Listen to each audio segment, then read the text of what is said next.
Hello, students, and welcome back to Humanities. This is your geography educator Archita Mishra, back with the first chapter of your book 2 Population Distribution, Density, Growth, and Composition. So let's start with the chapter. सबसे पहले हम India की population जान लेते हैं. India is the second most populous country after China. And the second thing is कि India की population 1210 million है, दैट इज़ 121 करोर्स. ये सारा डेटा 2011 के सेंसस के अकॉर्डिंग है. नाउ अब आप इसका अंदाज़ा लगा सकते हैं कि हमारी पॉपुलेशन कितनी बड़ी है कि जब combined population north America, south America और ऑस्ट्रेलिया की जाती है तो भी वो स्टिल लेसर होते हैं पॉपुलेशन ऑफ इंडिया से. So such a large population is of course an asset, but also it leads to many problems like pressure on its limited resource. मतलब अब एक कंट्री है जहाँ पर सिर्फ 10 पीपल हैं और दूसरी कंट्री है जहाँ 100 पीपल हैं. सो जब रिसोर्स डिस्ट्रीब्यूशन होगा तो 10 पीपल वाली कंट्री में नेट जो रिसोर्स रहेगा पर पर्सन वो ज़्यादा रहेगा, वेरेस जो 100 पीपल वाली कंट्री है उसमें जो नेट रिसोर्स डिस्ट्रीब्यूशन होगा वो पर पीपल कम होगा, बिकॉज वो बढ़ जाएगा, वो जो रिसोर्सेज रहेंगे वो ज़्यादा लोगों में बढ़ जाएंगे, देयरफॉर जो नेट रिसोर्स 1 पर्सन का रहेगा वो कम रहेगा. Now the second thing is socio economic problems. जब कंट्री की पॉपुलेशन ज़्यादा रहती है तो ज़्यादा सोशियो इकोनॉमिक प्रॉब्लम्स भी आते हैं, ज़्यादा सोशल चैलेंजेस होंगे, जॉब्स कम रहेंगी और रिसोर्सेज भी कम रहेंगी, लोग ज़्यादा रहेंगे तो एम्प्लॉयमेंट कम मिलेगा, तो इकोनॉमिक प्रॉब्लम्स एमर्ज होती हैं. Now what is the source of the population data. हम बता तो रहे हैं कि सेकेंड मोस्ट पॉपुलस कंट्री है, 121 करोर्स ऑफ पॉपुलेशन है, बट ये सोर्स ये कहाँ से आता है data. So this data comes from census. What is census? Census is a population survey. Population का जो सर्वे होता है उसे हमारे कंट्री में सेंसस कहते हैं. अब वो सेंसस कब या कैसे कंडक्ट करा जाता है? हर 10 ईयर्स पे, after every 10 years our country conduct population census. और इसमें 2 डिटेल्स वेरी इंपॉर्टेंट है. ये कि सबसे पहला पॉपुलेशन सेंसस कब हुआ था? वो था 1872 में, but it was not complete. So अगर पूछा जाएगा कि फर्स्ट सेंसस कब हुआ तो हम लोग हमेशा 1882 को बोलेंगे, क्योंकि वो एक 1881 को बोलेंगे, सॉरी 1881 को बोलेंगे, क्योंकि वो एक कंप्लीट सेंसस था. इसके पहले कभी भी कंप्लीट सेंसस इंडिया ने कंडक्ट नहीं किया था. सो अब हम लोग फर्स्ट फीचर को डिस्कस करेंगे, डिस्ट्रीब्यूशन ऑफ पॉपुलेशन. इसका मतलब हमारे कंट्री में पॉपुलेशन किस तरह से बटी हुई है, किस तरह से डिस्ट्रीब्यूट हुई है. क्योंकि हमारा लैंड फॉर्म, क्योंकि हमारा फैक्टर्स जो अफेक्ट करता है वो बहुत अनइवन है, इसलिए हमारी पॉपुलेशन भी हाईली अनइवन है. कहीं पॉपुलेशन बहुत ज़्यादा है तो कहीं पॉपुलेशन बहुत कम है. और जो पॉपुलेशन अनइवन होने का रीज़न है वो है डायनेमिक फैक्टर्स जो अफेक्ट करते हैं डिस्ट्रीब्यूशन ऑफ पॉपुलेशन को. सो अब स्टेट्स के टर्म में हम पॉपुलेशन देखते हैं. यूपी सबसे हाईएस्ट पॉपुलेटेड स्टेट है, followed by Maharashtra, and then Maharashtra के बाद है Bihar, and then it's West Bengal. अब ये बहुत इंपॉर्टेंट हो जाता है जब शॉर्ट नोट्स लिखने के लिए आते हैं. सो ये एक निमोनिक है जिसके थ्रू आपको ये चीज़ ज़्यादा देर तक रिमेंबर रहेगी. Utensils make biryani with grace. Here utensil का जो यू है वो यूपी के लिए है. So utensil U stand for UP, and then make का जो एम है वो है महाराष्ट्र के लिए, एंड देन बिरयानी का जो बी है वो है बिहार के लिए, एंड विथ ग्रेस का जो डब्लू है वो है वेस्ट बंगाल के लिए. So utensils make biryani with grace, ये है हमारा यूपी, महाराष्ट्र, बिहार और वेस्ट बंगाल का पॉपुलेशन का status. So here it is mention कि जो हमारी 76% ऑफ टोटल पॉपुलेशन है वो हमारी टॉप 10 मोस्ट पॉपुलस स्टेट्स में आती हैं. जब हम टॉप 10 मोस्ट पॉपुलस स्टेट का सम करेंगे तो वो 76% ऑफ आवर टोटल पॉपुलेशन आएंगी. और इसके लिए मैंने एक निमोनिक भी प्रिपेयर किया है जिसके थ्रू आप इजीली लर्न कर सकते हैं, that is ATM BMW GK UR. तो इससे क्या होगा कि आपको जो स्टेट्स हैं उनके फर्स्ट लेटर से उनका नेम याद रहेगा. जैसे ATM, A stands for Andhra Pradesh, and T stands for Tamil Nadu, M stands for Madhya Pradesh. Now BMW, B stands for Maharashtra, M stands for B stands for Bihar, M stands for Maharashtra, and W stands for West Bengal. Now G stands for Gujarat, K stands for Karnataka, and UR is UP and Rajasthan. So इस वे आपको ये ज़्यादा देर तक remember रहेगा. So ATM, BMW, GK, UR, all of this total states combinedly contribute to 76% of our total population.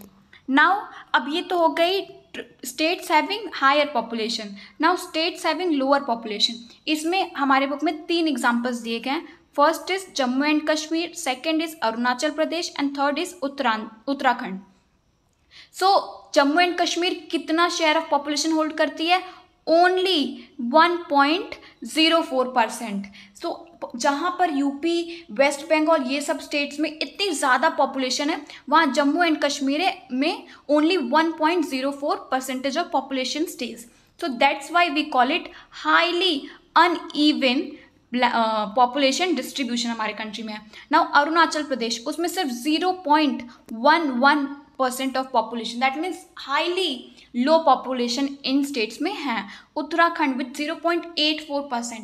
So all of these 3 states contribute to very less amount of population.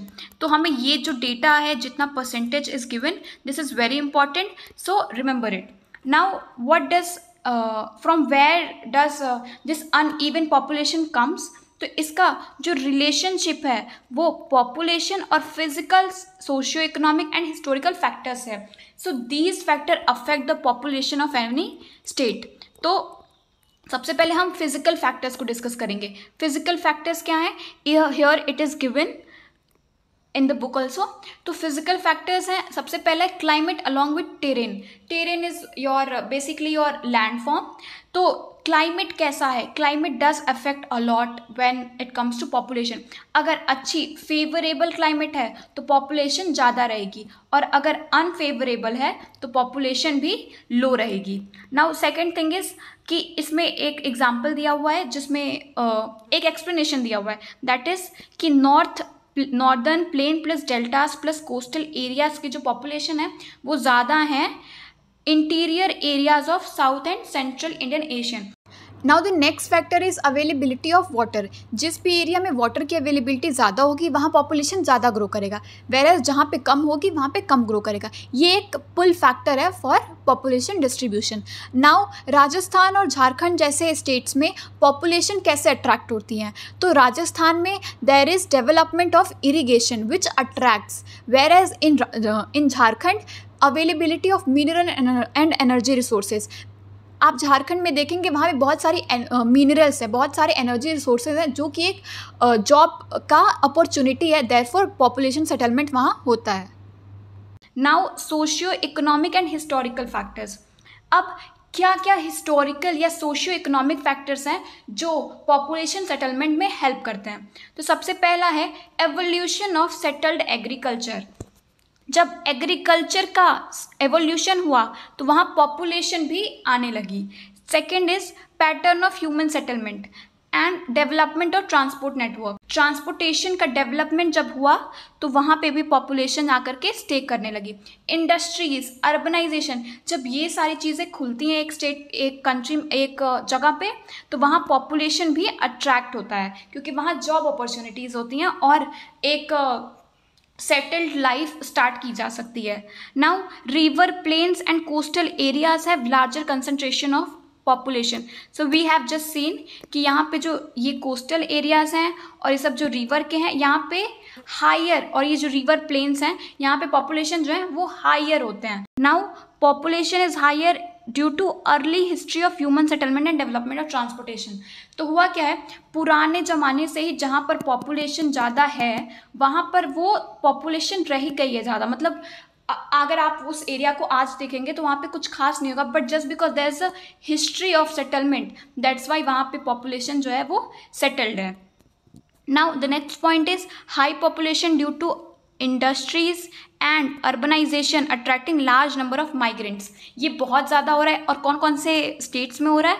तो ये mainly Delhi, Mumbai, Bengaluru, Pune and Ahmedabad में हो रहा है। तो ये सब जो स्टेट में अगर पूछा जाए, जैसे क्वेश्चन ये आ सकते हैं शॉर्ट में, वेरी शॉर्ट में, कि what is the driving factor in the settlement of population in Delhi, Mumbai, Kolkata, तो क्या है वो है रूरल अर्बन माइग्रेंट हैं। इंडस्ट्रीज और अर्बनाइजेशन की वजह से माइग्रेशन हो रही है और वो ये सब सिटीज़ में, ये सब स्टेट्स में जाके सेटल हो रहे हैं, जिसकी वजह से यहाँ की जो पॉपुलेशन है वो बढ़ रही है।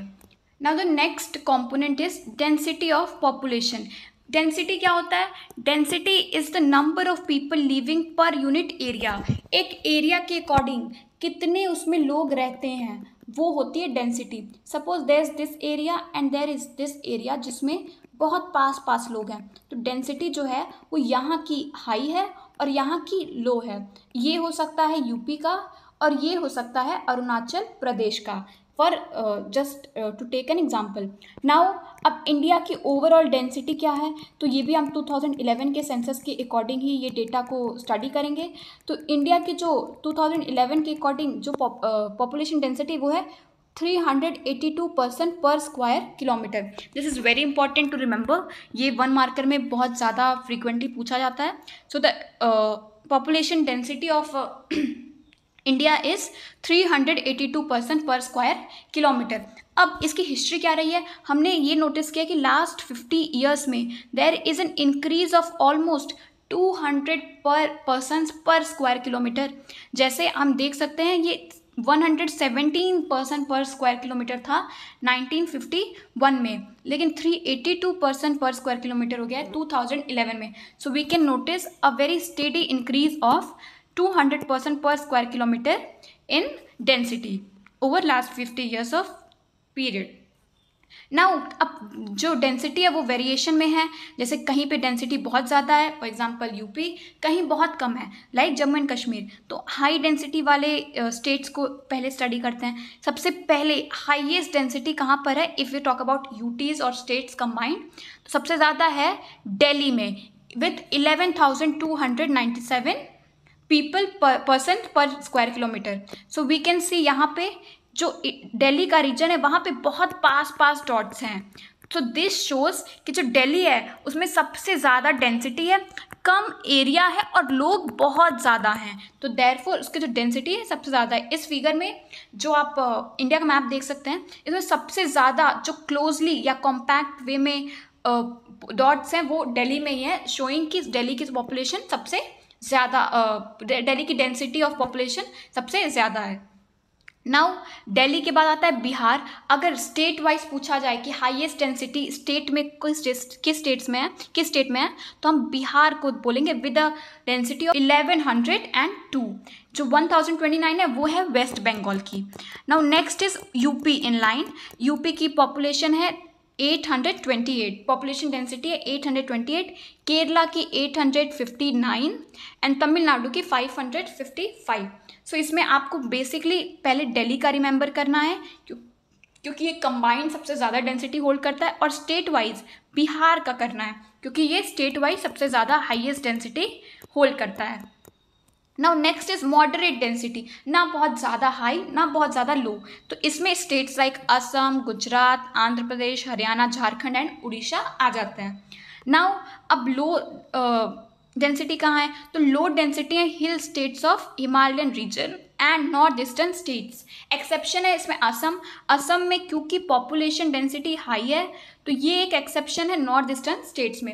रेस्ट जितने भी नॉर्थ ईस्टर्न स्टेट्स हैं उसमें बहुत ज़्यादा जो है वो पॉपुलेशन नहीं है। वी कैन सी यहाँ पे ये एरिया बहुत ज़्यादा पास पास डॉट्स नहीं है, शोइंग कि जो डेंसिटी है वो कम है। तो यूटी में एक्सेप्शन है अंडमान एंड निकोबार क्योंकि यहाँ की पॉपुलेशन डेंसिटी कम है। रेस्ट सारे यूटी की पॉपुलेशन डेंसिटी जो है वो हाई है। तो ह्यूमन और लैंड का जो रिलेशनशिप होता है that is explained by density. तो अब हम ये मैप को स्टडी कर लेते हैं। इसमें सबसे पहला जो है वो इंडेक्स में सबसे पहले 1201 से ऊपर, तो इसमें सिर्फ और सिर्फ दिल्ली दिख रहा है, शोइंग कि 1201 से ज़्यादा पॉपुलेशन होल्डिंग स्टेट या यूटी सिर्फ और सिर्फ दिल्ली है। फिर उससे कम दैट इज 800 से 1200 में northern states like UP, Bihar, waste Bengal, Kerala आ जाएंगे। फिजियोलॉजिकल डेंसिटी को हम कैसे कैलकुलेट करते हैं, total population upon net cultivated area, जब हम इनका डिवीजन करेंगे तो हमें फिजियोलॉजिकल डेंसिटी मिलेगी। Next is agriculture density. तो एग्रीकल्चर डेंसिटी है total agricultural population upon net cultivated areas. तो एग्रीकल्चर डेंसिटी और फिजियोलॉजिकल डेंसिटी में डिफरेंस क्या है कि हम एग्रीकल्चरल डेंसिटी में टोटल एग्रीकल्चरल सिर्फ और सिर्फ एग्रीकल्चर के पॉपुलेशन को लेते हैं, वेरस फिजियोलॉजिकल में हम टोटल पॉपुलेशन को कंसिडर करते हैं। Now the next thing is agriculture population कहते किसे हैं? तो एग्रीकल्चर पॉपुलेशन सारे कल्टिवेटर्स, एग्रीकल्चरल जो लेबर्स होते हैं और जो उनके फैमिली मेम्बर्स होते हैं, जब हम उनको सम करेंगे तब हमें एग्रीकल्चर के population that is agricultural population वो मिलेगा। Now the next feature is growth of population. तो ग्रोथ क्या होता है? ग्रोथ होता है change in the number of people living in a particular area between 2 points of time.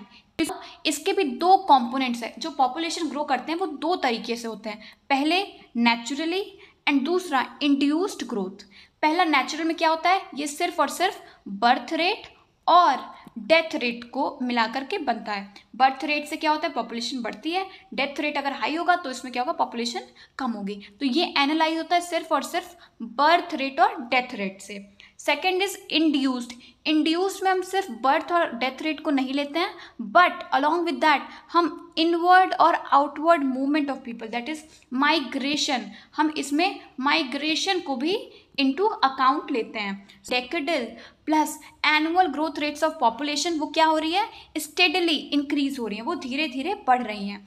अगर हम उसे एनालाइज करेंगे तो जो डेकेडल ग्रोथ रेट रहा है पहले का और एनुअल ग्रोथ रेट है वो दोनों धीरे धीरे स्टेडली बढ़ रही हैं। Now the next is annual growth rate of India. इस टॉपिक से सबसे इंपॉर्टेंट 1 मार्कर क्वेश्चन यही है कि what is the annual growth rate of India. So the annual growth rate of India is 1.64% as per 2011 census. Population doubling time. It is the time taken for any population to double at its current annual growth rate. तो जो current annual growth rate है उसी according जितना time लगता है population को double करने में उसको कहते हैं population doubling time. Now there is this table given in your book जिसमें डेकेडल ग्रोथ रेट्स दिया है जो हम कंपेयर कर सकते हैं। 1911 का जैसे है 5.75% का ग्रोथ पॉजिटिव हुआ था, वेरेस 1911 में नेगेटिव। तो ये टेबल में भी दे करके सिर्फ ये पूछ सकता है कि एनालाइज करने के लिए किस में प्लस हुआ है या किस में इंक्रीज हुआ है और किस में डिक्रीज हुआ है। तो इसमें क्या है? ग्रोथ रेट परसेंटेज का हर एक स्टेट वाइज दिया हुआ है। तो एबव 25 में हमारा बिहार आता है और अरुणाचल प्रदेश आता है। तो यहाँ पे जो ग्रोथ रेट है वो एबव 25 है और फिर उससे नीचे और फिर 20 से 25 में ये आपके नॉर्थ और सेंट्रल नॉर्दर्न पार्ट ही मोस्टली हैं, northern and western, and then उससे कम is southern area and north eastern as well as Haryana वाला region. Now 4 phases of growth 1, 2, 3 and 4. Phase 1 है 1901 से 1921 का पीरियड ऑफ टाइम है। सेकेंड पॉइंट है कि इसको स्टैगनेंट और स्टेशनरी फेज बोलते हैं। इसमें पॉपुलेशन की ग्रोथ रेट जो है वो कम रही है।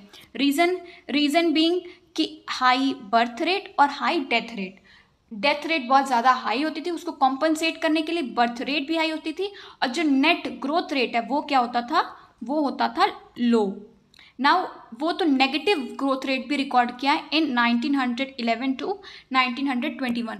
This we can see here it is given कि ये क्या है 1901 से 1921 तक ये नेगेटिव ग्रोथ रेट है। So this was what was written here.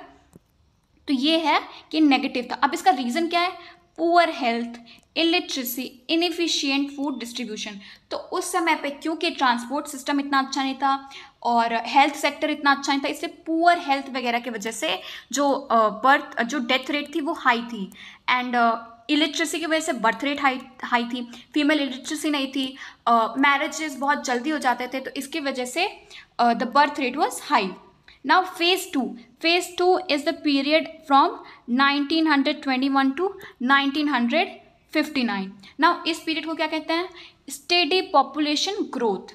अब इसमें क्या था कि जो डेथ रेट है वो कम हो गया था, क्योंकि अब इम्प्रूव्ड हेल्थ फैसिलिटीज़ और सैनिटेशन हो गई थी, बेटर ट्रांसपोर्ट कम्युनिकेशन सिस्टम हो गया था, डिस्ट्रीब्यूशन सिस्टम भी बेटर हो गया था। जो जो प्रॉब्लम्स फेज़ 1 ने फेस की थी उसी का सोल्यूशन फेज़ 2 में मिला, जिसकी वजह से जो डेथ रेट था वो कम हुआ। जस्ट बिकॉज डेथ रेट कम हुआ तो जो ग्रोथ है वो पॉजिटिव हुआ, और बर्थ रेट क्या हुआ, ज़्यादा हुआ, जिसके वजह से हायर ग्रोथ रेट हुआ।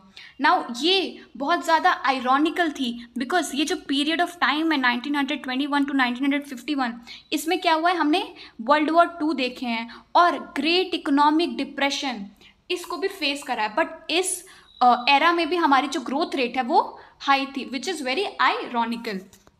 Now let's move on to phase 3, that is the period from 1951 to 1981। इसमें इस पीरियड को हम लोग कहते हैं population explosion. This was the period of population explosion. इसमें क्या होता है, डेथ रेट भी बढ़ गई थी और डेथ रेट भी कम हो गई थी और बर्थ रेट जो है वो बढ़ गई थी। तो जो नेट एनुअल ग्रोथ रेट था वो क्या था, वो बढ़ गया था, and the average annual growth rate was 2.2%। तो जो ग्रोथ रेट था वो फेज 3 में सबसे ज़्यादा हुआ था, और population explosion as the name suggest, population बहुत बढ़ गई थी, वो इस पीरियड में हुआ था। ना ये पीरियड में क्यों पॉपुलेशन एक्सप्लोजन हुआ, तो इसका पहला रीज़न है कि डेवलपमेंट एक्टिविटीज़ वर इंट्रोड्यूस्ड। हमारे जो इंडिपेंडेंस के बाद जो डेवलपमेंट प्लान्स आए थे वो इसी टाइम, क्योंकि 51 है और 47 में हमारा इंडिपेंडेंस हुआ था, तो उसके बाद जो इमीडिएट प्लानिंग एंड स्टफ्स जो थी वो सारी अभी ही इम्प्लीमेंट की गई थी। इकोनॉमी हमारी इम्प्रूव कर रही थी, लिविंग कंडीशन हो रहा था इम्प्रूव, और जो नेचुरल इंक्रीज है that is birth rate high and death rate कम, वो हो रहा था, जिसकी वजह से the growth rate went up. And इसमें एक वेरी इंपॉर्टेंट कंपोनेंट है, वो है माइग्रेशन का, क्योंकि इसी समय हम लोग बांग्लादेश क्राइसिस भी फेस कर रहे थे, तो बांग्लादेश से बहुत सारे रेफ्यूजीज़ इंडिया में आए, तो Bangladeshis, Tibetans, Nepalese, Pakistanis, they came in India and settled and therefore growth rate went up. तो ये भी एक फैक्टर है फेज 3 में पॉपुलेशन एक्सप्लोजन होने का। Now let's move on to phase 4, and phase 4 is from 1981 to present. अब ये हम फेज 4 में अभी हम लोग जी रहे हैं। Now growth rate remains high, has started slowing down gradually. Growth rate जरूर ही ज़्यादा है, बट अब वो धीरे धीरे नीचे आ रहा है, और इसका रीज़न क्या है, क्रूड बर्थ रेट नीचे जा रहा है। इसका भी रीज़न क्या है कि अब जो मीन एज ऑफ मैरिज है वो अब बढ़ गई है। जब लेट मैरिज होंगे तो क्या होगा कि बच्चे और maturity comes, so the importance of family planning comes into being. Improved quality of life, जो लाइफ की क्वालिटी है वो इम्प्रूव हो गई है। Female education, the most important thing is female की एजुकेशन इम्प्रूव हो गई है, जिसकी वजह से जो बर्थ रेट है वो कम हो गई है। So there is this projection that is done by world development bank, जिसने वर्ल्ड डेवलपमेंट रिपोर्ट के अकॉर्डिंग इट इज़ सेड कि India's population will touch 1,000 to 1,350 million by 2025, जो कि ऑलरेडी अचीव्ड हो गया है, बट 2011 के सेंसस के अकॉर्डिंग अभी स्टिल अनअचीव्ड है। ये 135 करोड़ की बात की जा रही है, जो कि ऑलरेडी हम लोगों ने अचीव कर लिया है।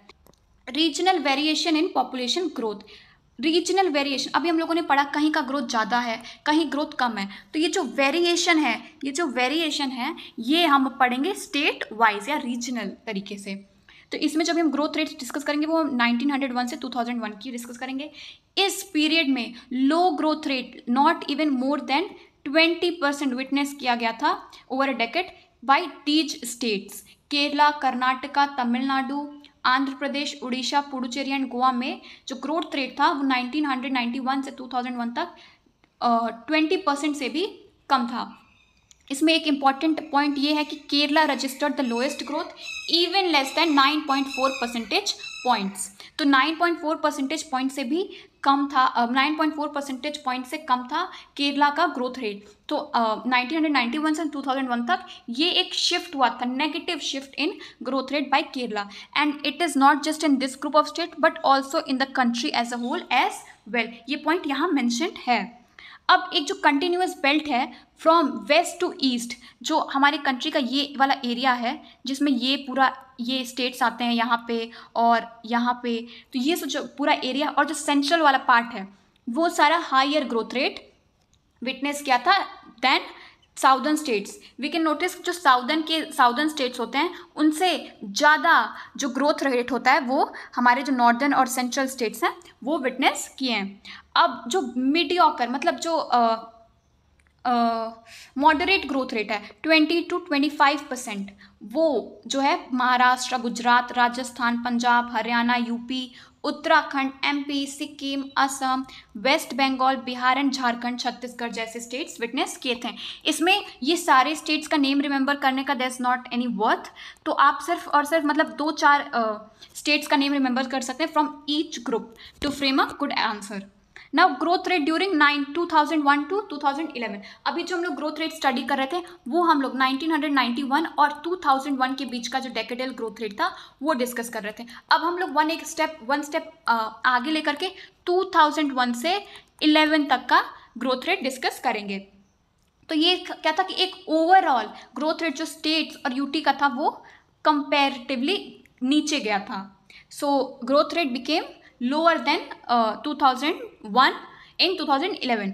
अब 6 मोस्ट पॉपुलर स्टेट जो हैं उनका जो ग्रोथ रेट था वो फॉल हुआ था, like example UP, Maharashtra, Bihar, waste Bengal, Andhra Pradesh and MP.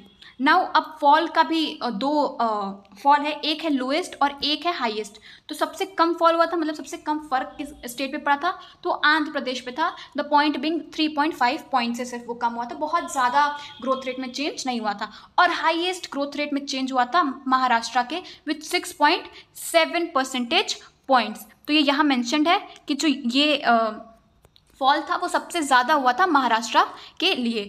और तमिलनाडु और पुडुचेरी ये एक एक्सेप्शन थे, ये रजिस्टर किए थे सम इंक्रीज इन ड्यूरिंग 2001 and 11। सो ये डेकेड था, इसमें जो तमिलनाडु है और जो पुडुचेरी है वो क्या है कि ग्रोथ जो है पॉजिटिव ग्रोथ उसमें हुआ था, और ये ओनली एक्सेप्शंस हैं। So now the next topic is adolescents. Adolescents are the most important part of population. इनका जो शेयर है वो है 20.9%, और इसमें जो एज कंसिडर किया जाता है वो है 10 to 19 ईयर्स। जो 10 to 19 ईयर्स के पर्सन होते हैं, जो चिल्ड्रंस होते हैं या एडोलेसेंट्स होते हैं, उनकी जो शेयर इन द पॉपुलेशन है वो 20.9% है। अब ये 20.9% फर्दर बाइफरकेटेड है मेल और फीमेल में। तो इसमें जो मेल कॉम्पोजिशन है वो है 52.7%।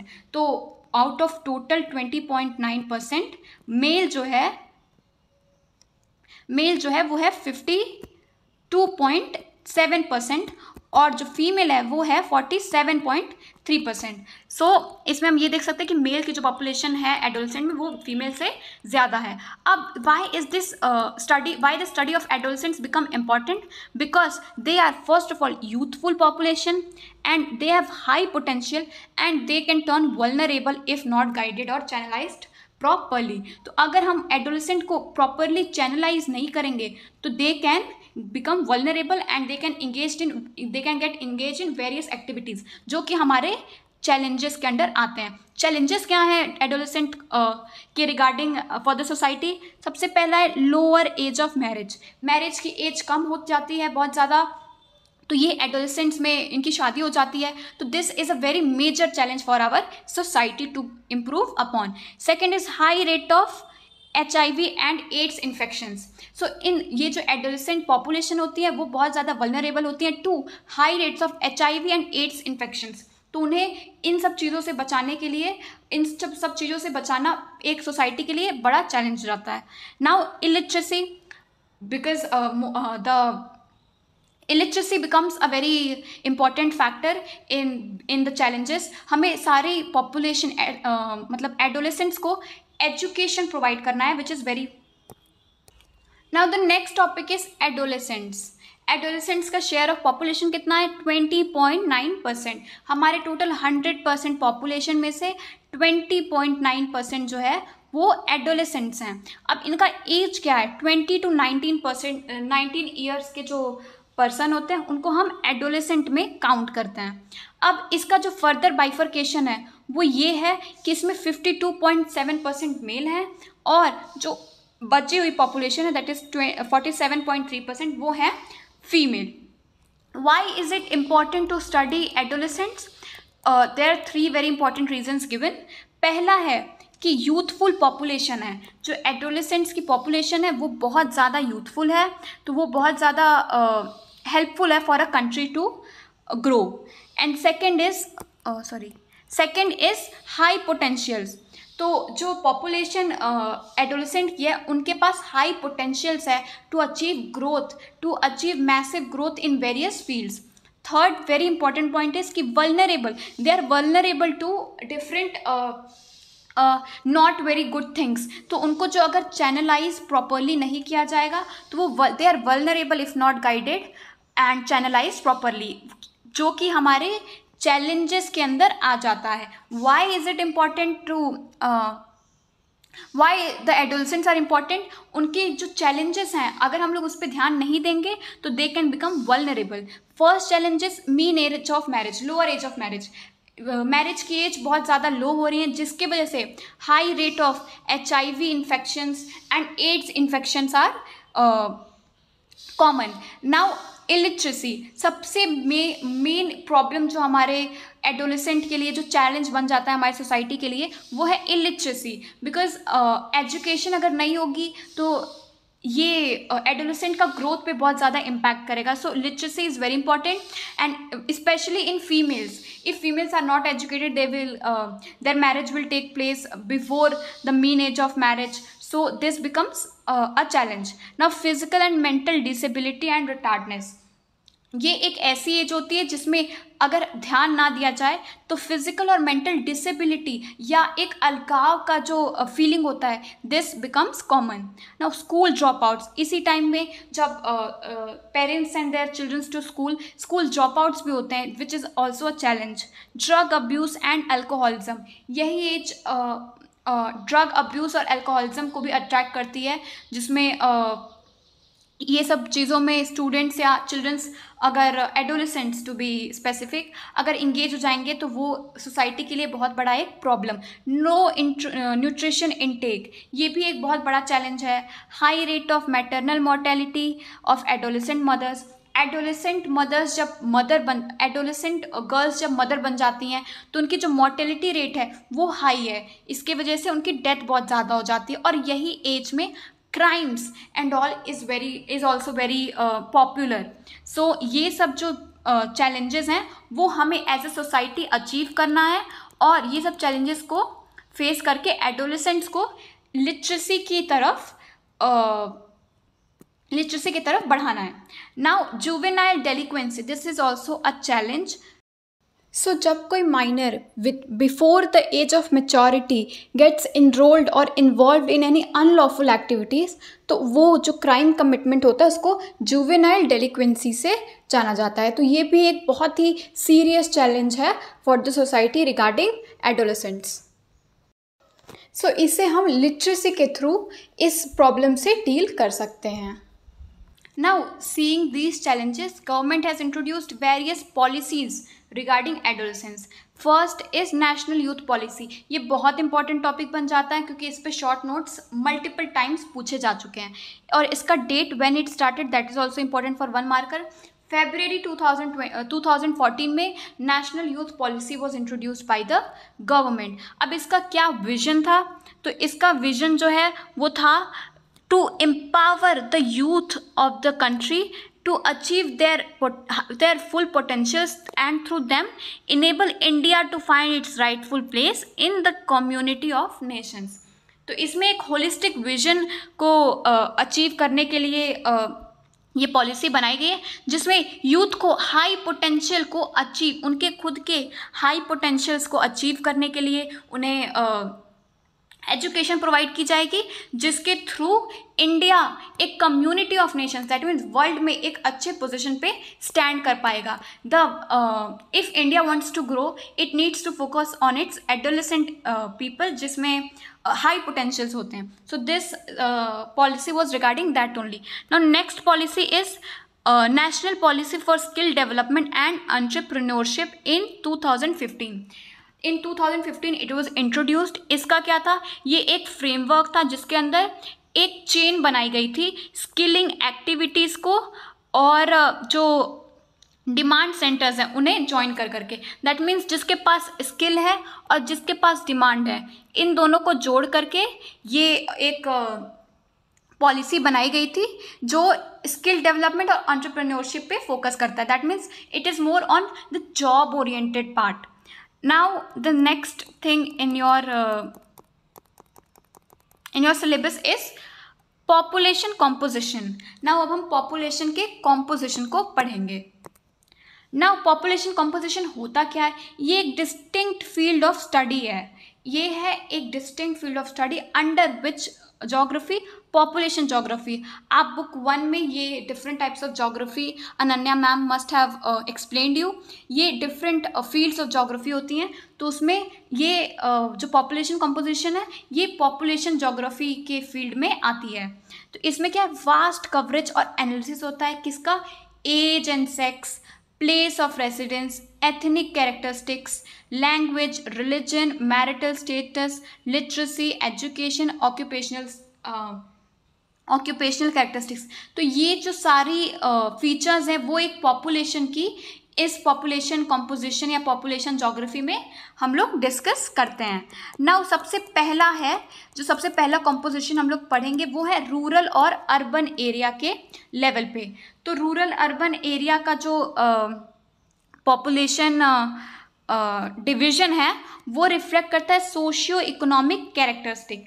अब हम देखते हैं कि 100% में से अगर 100% पॉपुलेशन हमारे कंट्री में है तो उसमें से 68.8% रूरल एरिया में रहते हैं और 31.16% जो है वो अर्बन एरिया में रहते हैं। So rural population is way more than almost more than double than urban population. अब इंडिया में 6,40,867 विलेजेस हैं जिसमें से कि 93.2% दैट इज़ 5,97,608 विलेजेस जो हैं वो हैं इनहेबिटेड, उसमें ऑलरेडी लोग रहते हैं। This data is not very important, it's just that 93.2% is occupied, you need to remember this. Now इसमें अब दो चीज़ हैं। First is Bihar and Sikkim में जो रूरल पॉपुलेशन है वो बहुत ज़्यादा है। अब हम एग्जांपल्स देख लेते हैं कहाँ रूरल पॉपुलेशन ज़्यादा है और कहाँ कम। तो जब बिहार और सिक्किम की बात होगी तो वहाँ पॉपुलेशन जो रूरल की है वो बहुत ज़्यादा है। वही गोवा और महाराष्ट्र में रूरल पॉपुलेशन बहुत कम है, little more than half of the population. Now अब हम लोग स्टेट्स की तो बात कर लिए कि कहाँ ज़्यादा कहाँ कम है। Now comes the UT. So UT में जो रूरल पॉपुलेशन है वो कम ही रहते हैं generally, just there is one exception that is Dadra and Nagar Haveli. इसमें क्या है 53.38% जो पॉपुलेशन है वो है रूरल एरिया में रहती है। तो ये एक एक्सेप्शन है, you need to remember this. Now size of village ये भी वेरी करता है, हर एक स्टेट वाइज जो विलेज का साइज है वो वेरी करता है। वो 200 मोर देन 200% होता है in hill states of northern India, western Rajasthan और रन ऑफ कच्छ में जहाँ पे पॉपुलेशन कम रहती है। वही 17,000% होता है Kerala and parts of Maharashtra में जहाँ पॉपुलेशन ज़्यादा होती है। So you can see now the size of villages, like the definition of village also varies state to state. now जो interstate और intrastate levels पे हम देखेंगे तो relative urbanization का जो डिग्री है और रूरल अर्बन माइग्रेशन ये रेगुलेट करती है रूरल पॉपुलेशन को। रूरल पॉपुलेशन कितनी रहेगी या कितनी नहीं रहेगी ये दो फैक्टर पे डिपेंड करता है। पहला अर्बनाइजेशन, दूसरा माइग्रेशन या रूरल अर्बन माइग्रेशन और मूवमेंट। तो ये जो है इस पे बहुत ज़्यादा डिपेंड करता है। नाउ अब हम लोग रूरल की बात कर चुके हैं। अर्बन पॉपुलेशन, तो अर्बन पॉपुलेशन टोटल 100% में से 31.16% ऑफ जो पॉपुलेशन है हमारे कंट्री में वो है अर्बन। अब इसमें क्या है, अब growth rate of urban population क्यों बढ़ गया है? क्योंकि वहाँ पे इकोनॉमिक डेवलपमेंट होने लगा है और हेल्थ और हाइजीनिक कंडीशंस जो है वो भी इम्प्रूव होने लगे हैं, जिसकी वजह से people from rural areas are migrating to urban areas. Now in almost all of the states and UTs जो इंक्रीज इन अर्बन पॉपुलेशन हुआ है वो दो चीज़ इंडिकेट करता है. पहला सोशियो इकोनॉमिक डेवलपमेंट, दूसरा increase rate of rural urban development. वही जो सोशियो इकोनॉमिक डेवलपमेंट है that can be that is urbanisation, that is industrialisation या better facilities and everything gets covered under this paragraph I just covered. So now अब हम linguistic composition मतलब language के basis में हमारे पॉपुलेशन में क्या कॉम्पोजिशन है हम वो स्टडी करेंगे. हम लोग जानते हैं इंडिया में बहुत ज़्यादा लैंग्वेजेस बोली जाती हैं, तो इसलिए हम इंडिया को लैंड ऑफ लिंग्विस्टिक डाइवर्सिटी कहते हैं. इतनी सारी डाइवर्स लैंग्वेजेस अवेलेबल हैं इंडिया में, so therefore we call it land of linguistic diversity. So according to Grierson Linguistic Survey of India 1903 to 1928, there are 179 languages, 544 dialects in India. You need to remember this. ये हमारे boards में भी आया था, जिसमें notes लिखने के लिए आया था लिंग्विस्टिक डाइवर्सिटी पे ऑफ इंडिया. और there was this statement, India is a land of linguistic diversity, explain. तो हमें ये सारे पॉइंट्स का हेल्प कर करके एक अच्छा सा आंसर प्रिपेयर करना होता है. Also this is important for your 1 marker also. So India has 179 languages and 544 dialects. अब क्या है, there are number of scheduled and non scheduled languages. 22 scheduled languages हैं और बहुत सारे नॉन शेड्यूल्ड लैंग्वेजेस हैं. This data is also very important. Now कौन सी लैंग्वेज सबसे ज़्यादा परसेंटेज ऑफ पॉपुलेशन होल्ड करती है? तो Hindi is spoken by most of the population and highest percentage of speakers जो है वो हिंदी के ही होते हैं. अब सबसे कम किसके होते हैं? तो बोडो, संस्कृत, मणिपुरी, ये सब जो ग्रुप्स हैं इनके सबसे कम परसेंटेज ऑफ स्पीकर्स होते हैं. और ये भी चीज़ है, हम ऐसा नहीं कह सकते कि ये एरिया में हिंदी बोली जाती है, यहाँ पर बोली जाती है इंग्लिश या यहाँ बोली जाती है संस्कृत. जो लिंग्विस्टिक बाउंड्री है वो बहुत ज़्यादा दिखती नहीं है. इट्स लाइक यहाँ पे हिंदी, यहाँ पे थोड़ा हिंदी प्लस इंग्लिश, यहाँ पे फिर इंग्लिश. तो हमेशा जो लिंग्विस्टिक बाउंड्री है वो कभी दिखती नहीं है. कोई शार्प या डिस्टिंक्ट नहीं बोला जा सकता कि यूपी में हिंदी बोलते हैं, बिहार में Bihari. It's not like that. It's like कि जो लिंग्विस्टिक बाउंड्रीज हैं वो बहुत शार्प नहीं होती हैं. It like gradually emerges. Now linguistic classification. तो हमारे लिंग्विस्टिक क्लासिफिकेशन में 4 फैमिलीज हैं. Austric Nishada, Dravidian Dravida, Sino Tibetan and Indo European. तो ये चारों फैमिलीज हमारे लिंग्विस्टिक डाइवर्सिटी में आती हैं, जिसके अंदर सब फैमिलीज भी आती हैं. ऑस्ट्रो एशियाटिक, ऑस्ट्रोनेशियन, द्रविडियन में कोई सब फैमिली नहीं है. साइनो तिब्बतन में है तिब्बतन म्यांमारी, सियामीज चाइनीज़, और इंडो यूरोपियन में है इंडो आर्यन. सबसे इंपॉर्टेंट हो जाता है Indo European, that is Aryan, because it contributes to 73% of population. ये हमारे CUET एग्जाम में भी आया था this fact, so therefore it is very important. फिर ये कौन कौन से ग्रुप से बिलोंग करते हैं ये गिवन है, और इनका एरिया क्या है. तो इंडो यूरोपियन का एरिया आउटसाइड इंडिया भी है, जम्मू एंड कश्मीर में भी बोला जाता है, Punjab, Himachal Pradesh, all of this area is covered under Indo-European. So ये table is not very important, but the percentage share of population belonging to different families is very important. उसमें सबसे ज़्यादा important है Indo-European, जिसमें Aryans हैं और 73% of people belong to this family.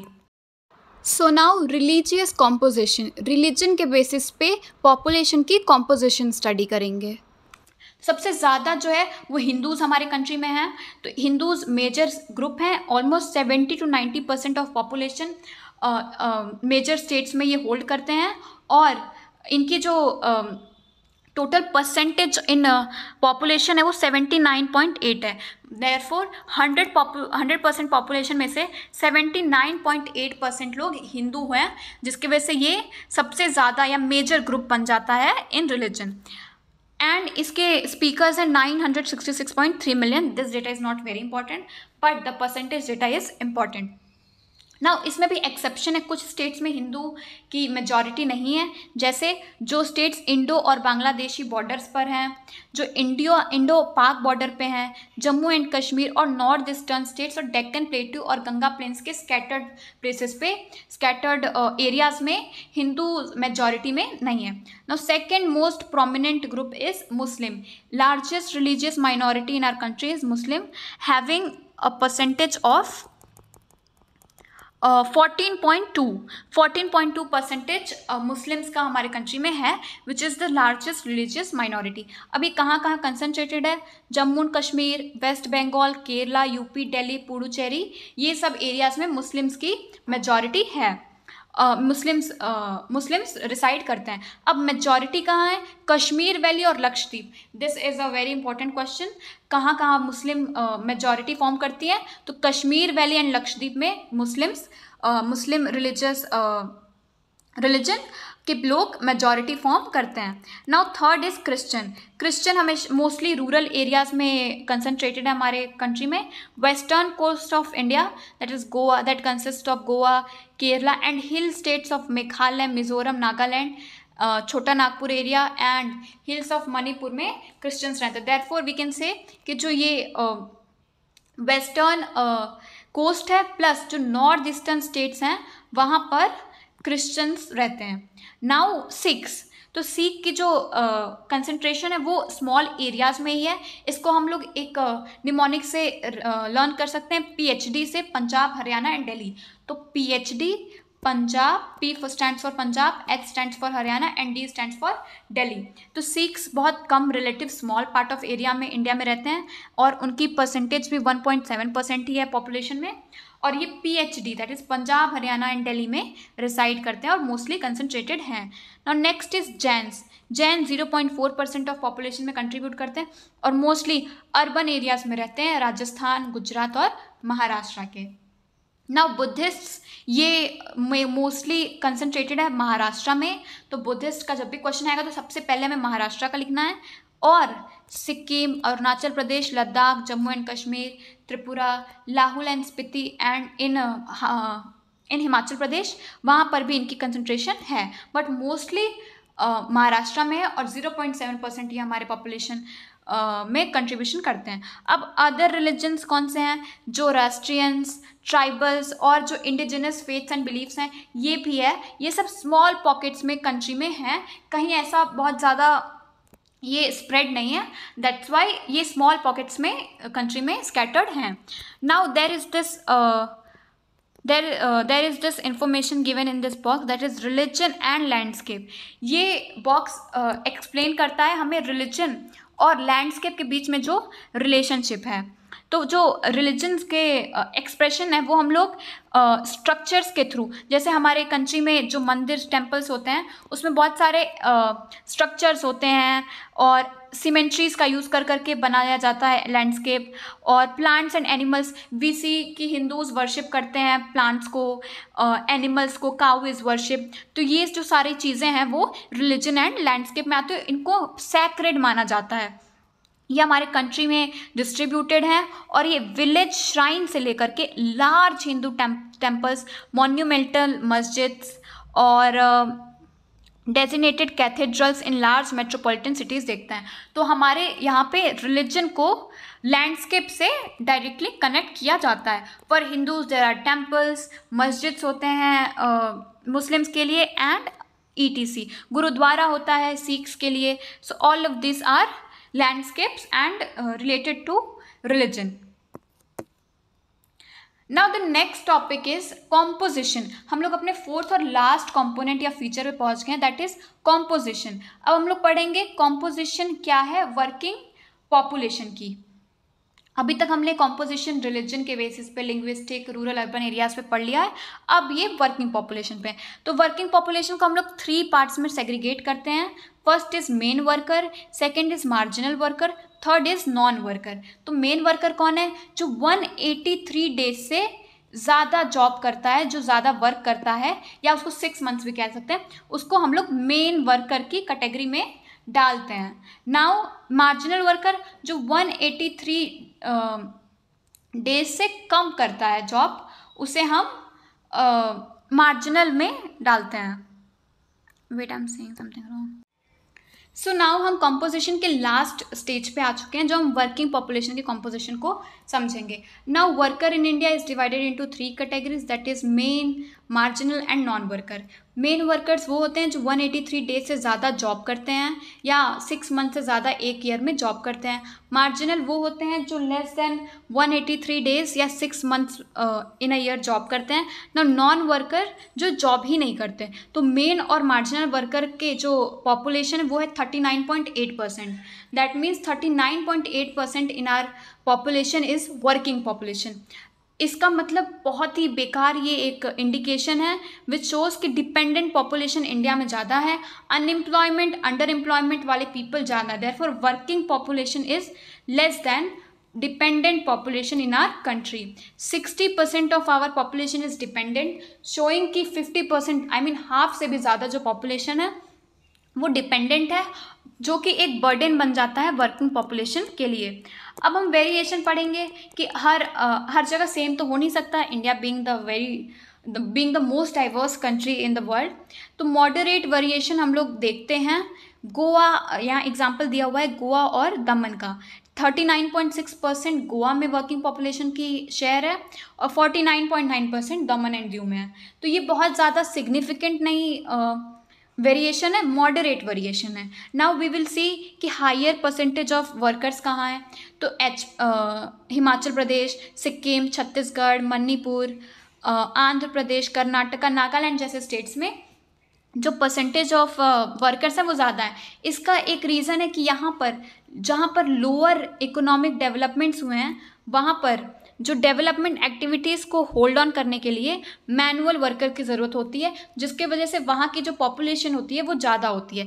It is understood that in the context of a country like India the work participation rate tends to be higher in areas of lower level of economic development, since number of manual workers are needed to perform subsistence or near subsistent economic activity. For example, जहाँ पर जो low level of economic development है, for example Himachal Pradesh, वहाँ पर subsistence activities like agriculture में लोग ज़्यादा involve होंगे, मैनुअल लेबर होंगे, डिस्गाइज्ड अनएम्प्लॉयमेंट होगा, बट स्टिल वो एक वर्किंग पॉपुलेशन के अंडर आएंगे। तो वहाँ पर पॉपुलेशन का जो रेट है वो ज़्यादा होता है। Now higher participation rate in UTs हम लोग देख लेते हैं। जैसे अभी हम लोगों ने स्टेट का देखा है तो हिमाचल प्रदेश, सिक्किम, ये सब में ज़्यादा परसेंटेज ऑफ रेट्स हैं, परसेंटेज ऑफ वर्कर्स हैं।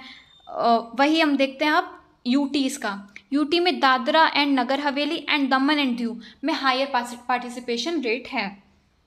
नाउ अब यही पॉइंट है कि इकोनॉमिक डेवलपमेंट जहाँ पे कम हुआ है वहाँ पे वर्क पार्टिसिपेशन रेट ज़्यादा रहेगा।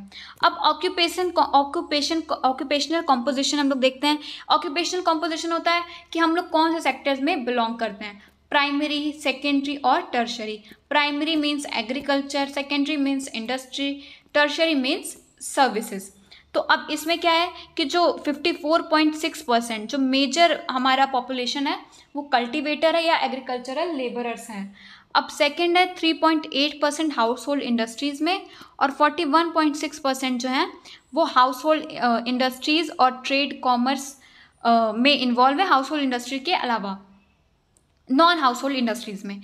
अब इसमें एक और फैक्ट है, वो ये है कि मेल वर्कर्स जो हैं वो सारे कैटेगरीज में, सारे that means primary, secondary, tertiary में जो मेल हैं वो फीमेल से ज़्यादा हैं। So now we will be covering this paragraph promoting gender sensitivity through बेटी बचाओ बेटी पढ़ाओ सोशल कैंपेन। तो अब ये जो डिफरेंस है between mail, female and transgender, ये क्या है, ये बायोलॉजिकल है, ये सिंस बर्थ है, बट ये क्या हो जाता है, बेसिस बन जाता है सोशल डिस्क्रिमिनेशन का, जिसके लिए गवर्नमेंट हैज़ इंट्रोड्यूस्ड बेटी बचाओ बेटी पढ़ाओ सोशल कैंपेन। और ये जो डिफ्रेंसिएशन है उस पर, डिस्क्रिमिनेशन है उस पर यूएनडीपी ने बोला है, if development is engendered it is endangered. That is अगर डेवलपमेंट इनजेंडर्ड नहीं है, सारे जेंडर्स के लिए नहीं है, तो वो डेंजर में है, क्योंकि अगर हम लोग डिस्क्रिमिनेशन करेंगे तो हमारा जो डेवलपमेंट है उसका कोई वर्थ नहीं है। So the government of India has acknowledged ये discrimination and has launched a nationwide campaign Beti Bachao Beti Padhao. So this was all about this box. It was also about the newspaper cutting. India जिसमें neighbour से कम है, India से better perform करने वाले बांग्लादेश, पाकिस्तान और नेपाल हैं. So this is showing कि gender discrimination India में कितना ज़्यादा है. अब ये जो है ये टेबल है ऑक्यूपेशनल स्ट्रक्चर का. इसमें ये शो कर रहा है कि कितने कल्टीवेटर हैं, एग्रीकल्चरल लेबर्स हैं, हाउस होल्ड और अदर वर्कर्स हैं. तो ये just have a look at it, it's not so important. Now अब ये है ऑक्यूपेशनल कैटेगरी. तो ऑक्यूपेशनल कैटेगरी में हम लोग वर्किंग पॉपुलेशन को 4 मेजर कैटेगरीज में डिवाइड किए हैं. First is cultivator, second is agricultural labours, third is house hold and industrial workers and fourth is other workers. तो 2011 सेंसस के अकॉर्डिंग वर्कर्स को या ऑक्यूपेशनल कैटेगरी में हम लोग 4 पार्ट्स में डिवाइड किए हैं. और फीमेल्स की बात की जाए तो जो प्राइमरी सेक्टर है उसमें फीमेल सबसे ज़्यादा हैं as compare to secondary and tertiary sector. ये इम्प्रूवमेंट अब देखा जा रहा है. प्राइमरी, सेकेंडरी और टर्शियरी एक्टिविटीज़ में भी फीमेल्स का पार्टिसिपेशन बढ़ते जा रहा है. और ये जो एग्रीकल्चर ने डिक्लाइन शो किया है फ्रॉम 58.6% इन 2001 टू 54.6% इन 2011. ये एक सेक्टोरल शिफ्ट की तरफ इशारा करता है विच शोज़ कि हमारी इकोनॉमिक में सेक्टोरल शिफ्ट हो रहा है from agricultural dominant economy to industrial और अर्बनाइज्ड इकोनॉमी. इसमें क्या है, हमें ये जो स्टेट वाइज पॉपुलेशन कैटेगरीज हैं उसमें एग्जांपल्स दिए हैं. जैसे हिमाचल प्रदेश और नागालैंड में कल्टीवेटर्स बहुत ज़्यादा हैं. वहीं पे बिहार, आंध्र प्रदेश, छत्तीसगढ़, उड़ीसा, झारखंड में ये सब में high population of agricultural labours हैं. और दिल्ली, चंडीगढ़, पुडुचेरी जैसे डेवलप्ड स्टेट्स में या यूटीज़ में लार्ज पॉपुलेशन ऑफ वर्कर जो हैं वो other services that means tertiary activity में वो इन्वॉल्व हैं. So this was all about your chapter 1. If you find it helpful, please like, share and subscribe. Thanks for watching. Happy learning.